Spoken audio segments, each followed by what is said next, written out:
It has been in our crosshair for quite some time now, and we already had a good idea of what the new BMW X540e will bring to the table, but we never heard any official confirmation of our info up until now.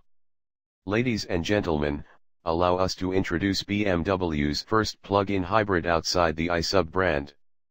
BMW chose an SUV to show us what they learned in the field of hybrids, and that says a lot about the demand customers have and their preferences. While some might view this as peculiar, we're more than glad they picked the X5 as the first of its kind. Back in 1999, this car was opening a new chapter in the history of the brand, and it's only fair that it is the one that opens this new one as well. Let's get down to the details therefore. On the outside you won't notice any changes because there are none. Of course, now we have a new fuel cap on the front left fender for the plug, but, along with the new, optimized wheels, that's about it. Inside it's the same story, the batteries being stored under the luggage compartment in the back, taking away an extremely small amount of space. 313 HP and 450 Nm, 332 lb-ft, of torque. Those are the numbers everyone was expecting.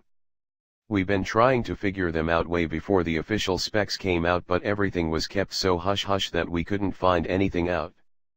Under the bonnet, the xDrive40e uses a 2-liter 4-cylinder turbocharged petrol engine good for 245 HP and 350 Nm, 258 lb-ft, of torque, the same used on all 28i models. Working alongside it is a synchronous electric motor integrated in the 8-speed Steptronic transmission that is rated at 113 HP and 250 Nm, 184 lb-ft, of torque. However, the numbers don't just add up like on the i8. In this case, the total output is 313 HP and 450 Nm, 332 lb-ft, of torque, numbers that allow the car to reach 100 km per hour, 62 mph, from a standstill in 6.8 seconds and a top speed of 210 km per hour, 130 mph, that's electronically limited. On electric power alone, the car can travel up to 31 km, 19 miles, and accelerate to 75 mph, 120 km per hour. When both means of propulsion are used, the fuel consumption is rated at between 3.4 and 3.3 L/100 km, 83.1-85.6 mpg/imp, and 15.4-15.3 kWh/100 km, with CO2 emissions low down at 78-77 g/km. The battery itself, located under the luggage compartment, has a capacity of 9 kWh, being made up of 96 lithium-ion cells. It can be recharged from any power socket, the BMW i wallbox or the engine itself, as the X5 has a couple of aces up its sleeve. New driving modes. The X5 xDrive40e moves away from the usual driving modes. You can now enter the new edrive modes using a button located next to the gearshift lever.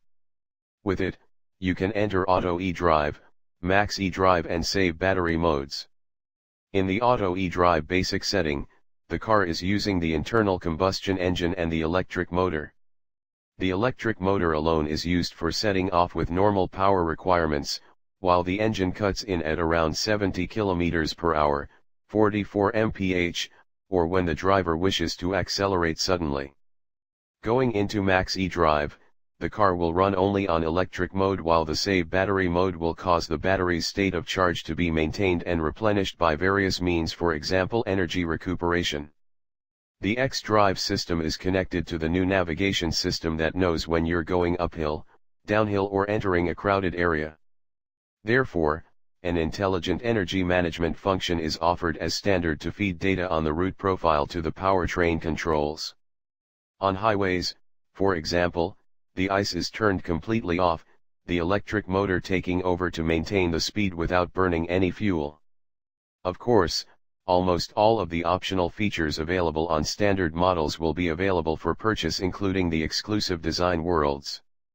The only question that remains unanswered up until now is the price tag and delivery dates, but they'll surely be revealed in the upcoming days.